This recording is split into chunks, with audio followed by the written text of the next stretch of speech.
பக்தி இன்ஃபோ நேர்கள் அனைவருக்கும் எனது இனிய வணக்கம். நான் உங்கள் வாழ்க நலமுடன் ஜோதிடர் டிஜே சுந்தரபாண்டி. நேர்களே, இப்போ நம்ம என்ன விஷயத்தை பற்றி பார்க்க போகிறோம்னா, இந்த ஜூலை மாதம் 2026 கோச்சார கிரகங்கள் உங்களுக்கு என்னென்ன விஷயங்கள்லாம் மாற்றத்தை கொடுக்குறாங்க, என்னென்ன விஷயங்கள்லாம் உங்களுக்கு ஏற்றத்தை கொடுக்காங்க அப்படின்னு சொல்லி பார்க்க போகிறோம். பொதுவாகவே இந்த மாத பலன் அப்படின்னு எடுத்துக்கிட்டால் சூரிய பகவானை மையமாக வச்சு தான் நம்ம மாத பலனை பேசுவோம். இந்த ஜூலை மாதத்தில் பார்த்திங்கன்னா சூரிய பகவான் ஆரம்பத்தில் மிதுன ராசியில் 17ஆம் தேதி வரையும் பகலில் இருக்கார். 17ஆம் தேதி பிறகு என்ன பண்ணுறாரு, நம்முடைய மிதுன ராசியில் அமர்ந்திருக்க சூரிய பகவான் கடக ராசிக்குள்ளே தன்னுடைய பயணத்தை தொடக்குவார். அப்போ மேச ராசியில் யார் இருக்கான்னா செவ்வாய், இந்த மாதம் செவ்வாய் தொடக்கத்தில் அங்கே தான் இருக்கார். ஸோ அதுக்கடுத்து பார்த்திங்கன்னா கடகராசிக்குள்ள குரு பகவான் தொடக்கம், அதாவது இந்த ஜூலை மாதம் தொடக்கத்தில் குரு பகவான் இருக்கார், சுக்கிர பகவான் இருக்கார், அதே போல் புதன் பகவானும் இருக்கார். இந்த சுக்கிர பகவான் பார்த்திங்கன்னா என்ன பண்ணுறாருன்னா 5ஆம் தேதிக்கு மேலே அப்படியே ஜம்மனி சிம்மத்துக்கு போயிடுவார். அதே போல் நம்முடைய புதன் பகவான் என்ன பண்ணுறாரு, 8ஆம் தேதிக்கு மேலே வக்கரம் அடைஞ்சு என்ன பண்ணுறாரு, தன்னுடைய மிதுன ராசிக்குள்ளே பயணத்தை தொடங்குவார். ஓகேவா? அப்போ 17ஆம் தேதி அவர் என்ன பண்ணுறாரு, சூரியன் கடகத்துக்குள்ளே குருவோடு இணைந்த சூரியனாக செயல்பட ஆரம்பிச்சிருவார். இவர் சுக்கிரன் என்ன பண்ணுறாரு, கேதுவோடு இணைந்த சுக்கிரனாக செயல்படுறாங்கிறது பார்க்குறோம். அதுக்கடுத்து பொதுவாகவே நம்மளுடைய ராகு பகவான் கும்ப ராசியில் இருக்கார். சனி பகவானும் உத்திரட்டாதி நட்சத்திரத்தை கடந்து இப்போ ரேவதி நட்சத்திரத்துக்குள்ளே பயணத்தை போயிருக்கார். அப்போ ரேவதியில் போகக்கூடிய சனி பகவான் இந்த ஜூலை 27ஆம் தேதி அதிகாலையில் தன்னுடைய ரேவதி நட்சத்திரத்தில் பயணம் செய்யக்கூடிய செயல்பாடில் வக்கரம் பெற்று ரேவதியிலே என்ன பண்ணுறாரு, வக்கர நிலையில் பயணத்தை தொடங்க போகிறார். ஸோ இந்த கிரகங்களுடைய அமைப்பின் ரீதியாக உங்களுக்கு என்ன நடக்க போகுது, நீங்கள் என்னென்ன விஷயங்களை கவனமாக இருக்குங்கிறத தெளிவாக பார்ப்போம். வாங்க வீடியோக்குள்ளே போகலாம். விருச்சிக ராசி அன்பர்களுக்கு இந்த ஜூலை மாதத்தில் கோச்சார கிரகங்கள் கொடுக்க போகின்ற நன்மைகள் என்ன? அதாவது குரு பார்வை இப்போ உங்களுக்கு கிட்டத்தட்ட ஒரு 5ஆம் பார்வை 12 வருஷத்துக்கு பிறகு இப்போ கிடச்சிருக்கு. இப்போ தான் கொஞ்சம் என்னை பொறுத்தளவு கொஞ்சம் மன தெளிவு இருக்கும், மனக்குழப்பங்கள் இல்லாத நிலைமை இருக்கும். நிறையா விஷயங்களில் நீங்கள் தெளிவான முடிவுகள் எடுத்தாலும் உங்களை தெளிய விடாமல் குழப்பி விட்ட நபர்கள் நிறையா.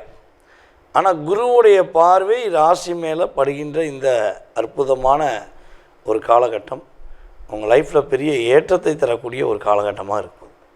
இந்த மாதம் உங்களுக்கு உயர்வு, அந்தஸ்து, அங்கீகாரம் எல்லாமே கிடைக்கக்கூடிய ஒரு சிறப்பான மாதம்.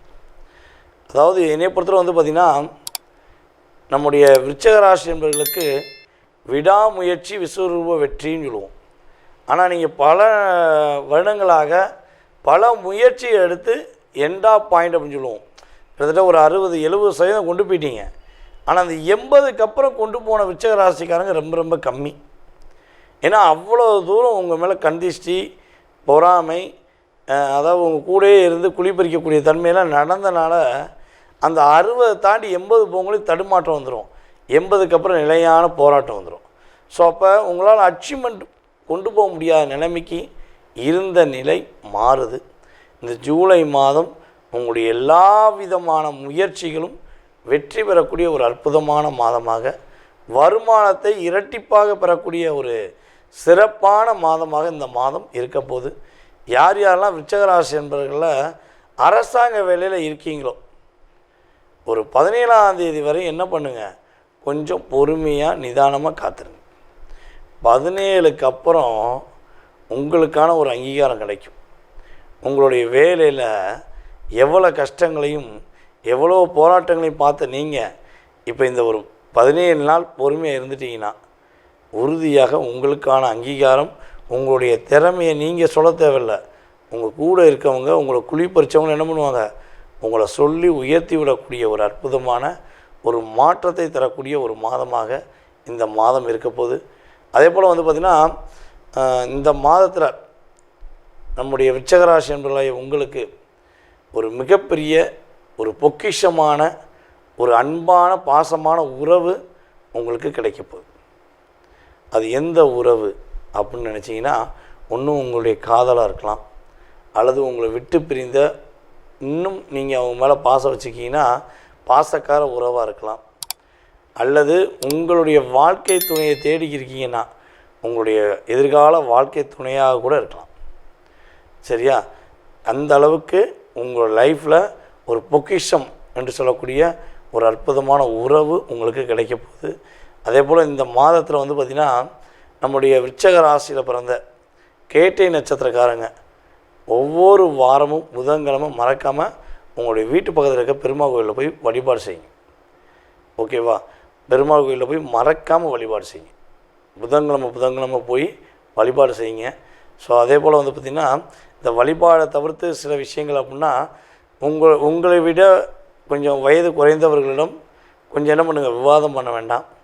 அதே போல் நோட்டு புக்கு படிக்கக்கூடிய குழந்தைகளுக்கு பேனா வாங்கி கொடுக்குறது, நோட்டு வாங்கி கொடுக்குறது, இதெல்லாம் நீங்கள் செய்வது மூலமாக உங்களுக்கு கிரகங்கள் கொடுக்கின்ற ஒரு ஃபுல் எனர்ஜி ப்ளஸ் எல்லாமே என்ன பண்ண போகுது, அப்படியே வைப்ரேஷனாக உங்களுக்கு என்ன ஆகும், ஒரு வைப்ரேட் ஆகி உங்களுக்கே கிடைக்கும். உங்களை அட்டாக் பண்ணக்கூடிய நெகட்டிவான விஷயங்கள் உங்கள் பக்கத்திலே வராமல் என்ன ஆகும், டீஆக்டிவேட் பண்ண போகும். ஸோ அந்தளவுக்கு இந்த மாதத்தில் உங்களுக்கு நிறைய ப்ளஸ்ஸான விஷயங்கள் உண்டு.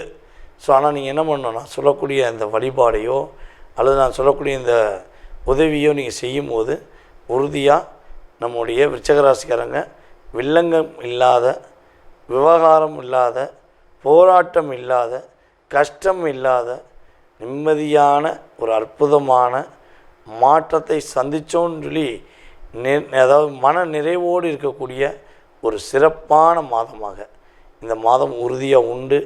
ஸோ நான் சொன்ன விஷயத்த கரெக்டாக கடைப்பிடிச்சி சிறப்பாக இருந்தேன், சிரமப்படாமல் இருந்தேன்னு சொல்லக்கூடிய வாய்ப்பை என்ன பண்ணுங்கள், நீங்கள் மனசார நான் சொல்லக்கூடிய விஷயங்களை செஞ்சு நீங்கள் அடுத்த மாதம் கீழே கமெண்ட்ஸ் கொடுக்கணும். உங்களுடைய எண்ணங்கள் எல்லாம் நிறைவேறி ஜெயம் உண்டாகும் என்பது கிரக ரீதியான உண்மை. நேர்களே, இவ்வளோ நேரம் நீங்கள் பொறுமையாக பார்த்தது உங்களுடைய ராசிக்கான கோச்சார கிரகங்கள் ரீதியான கிட்டத்தட்ட ஒரு பொது பலன். இந்த பொது பலன் அப்படிங்கிறது பார்த்திங்கன்னா குறைஞ்சது 20% 30% உங்கள் லைஃப்பில் ஒரு சேஞ்ச் கொடுக்கும். இதை தாண்டி உங்கள் மனசில் நிறைய கேள்விகள் இருக்கலாம். இது நடக்கலை, இது நடக்குமா, இது கிடைக்கல, அது கிடைக்குமா, ஸோ இது முடியுமா முடியாதா. ஸோ அப்படி நினைக்கக்கூடிய ஒவ்வொரு விஷயங்களுக்கும் ஒவ்வொரு விதமான செயல்பாடுகள் இருக்கும். ஸோ அப்போ அந்த செயல்பாடுகள்லாம் எப்போ நடக்கும், எப்படி இருக்கும் அப்படிங்கிறத நீங்கள் தெளிவாக தெரிஞ்சுக்கணுன்னு ஆசைப்பட்டா கீழே உள்ள வாட்ஸ்அப் நம்பருக்கு உங்களுடைய பெயர், பிறந்த தேதி, மாதம், வருடம், நேரம், பிறந்த ஊர், பிறந்த நாடு, ஸோ இந்த டீட்டெயில்ஸ்லாம் கட்டாயமாக நீங்கள் என்ன பண்ணணும், வாட்ஸ்அப்பில் அனுப்பிவிடுங்க விருப்பப்பட்டால். சரியா? ஸோ உங்களுடைய அத்தனை விதமான கேள்விகளுக்கும் துல்லியமாக நீங்கள் அப்பாயின்மெண்ட் டைம் வாங்கிட்டு என்னை கம்யூனிகேஷன் பண்ணும்போது துல்லியமாக நான் அறிந்த ஜோதிட ரீதியான விஷயங்களை உங்கள் ஜாதகத்தை ஆராய்ச்சி பண்ணி தெளிவாக சொல்லணும். இதில் ஜாதகமே இல்லை சார், என்ன பண்ணலாம், எனக்கான ஒரு அங்கீகாரத்துக்குரிய ஒரு வழிபாடோ பரிகாரமோ இருக்கா அப்படின்னா உண்மையிலே பார்த்திங்கன்னா பிரசனத்தை வச்சு சொல்லிடலாம். உங்களுக்கான வழிபாடு, உங்களுக்கான ஒரு செயல்பாடு, எப்போ நிம்மதி கிடைக்கும் அப்படிங்கிறதெல்லாம் சொல்ல முடியும். ஜாதகம் இல்லைன்னு சொல்லி நினைக்கக்கூடிய நபர்களுக்கு இது சரியாக பொருந்தும். ஓகேவா? அதை தாண்டி பார்த்திங்கன்னா பொதுவாகவே நம்ம பிரசனம் பார்க்குறோம், ஜாதகம் பார்க்குறோம், அதே போல் வாஸ்து பார்ப்பீங்களான்னு நிறைய பேர் கேட்காங்க. உறுதியாக வாஸ்துவில் அவ்வளோ அக்யூரேட்டாக சொல்லலாம். உங்களுடைய லைஃப்பை ஒரு மிகப்பெரிய அங்கீகாரம் பெறக்கூடிய தன்மையில் எது ஃபஸ்ட்டு இருக்குன்னா வாஸ்து தான். அது காலி இடத்துக்கும் வாஸ்து பார்க்கணும், கட்டின பில்டிங்குக்கும் வாஸ்து பார்க்கணும், கட்டக்கூடிய பில்டிங் என்ன பண்ணணும் வாஸ்து பார்க்கணுங்கிறதா கிரக ரீதியான உண்மை. நீங்கள் செய்யக்கூடிய எல்லா விதமான முயற்சிகளுக்கும் உங்களுடைய வாஸ்து உங்களுக்கு அங்கீகாரம் கொடுக்கும். வாஸ்து சரியில்லைன்னு வச்சுக்கோங்களேன், அப்படியே புரட்டி போட்ட லைஃபாக மாறிடும். ஜாதகமாச்சும் ஒரு 20% தான் உங்களுக்கு சின்ன சின்ன அடி, ஆனால் வாஸ்து 100% உங்களுக்கு ஒரு லாக் ஏற்படுத்தக்கூடிய தன்மையில் இருக்கும். ஸோ நீங்கள் தெரிஞ்சுக்கணுன்னு ஆசைப்படக்கூடிய நபர்கள் வாட்ஸ்அப் நம்பருக்கு அனுப்புங்க. உங்களுக்கான அப்பாயின்மெண்ட் டைம் கொடுத்து மிக துல்லியமாக தெளிவாக உங்களுடைய கடந்த காலத்தை குறிப்பிட நான் ரெடியாக இருக்கேன். ஸோ வாய்ப்பளித்த நம்முடைய நல்ல உள்ளங்கள் அனைவருக்கும் என்னுடைய மனதார நன்றியை கூறி உங்களிடமிருந்து தற்போது விடைபெறுவது உங்களுடைய வாழ்க நலமுடன் ஜோதிடர் DJ சுந்தரபாண்டி. நன்றி, வணக்கம்.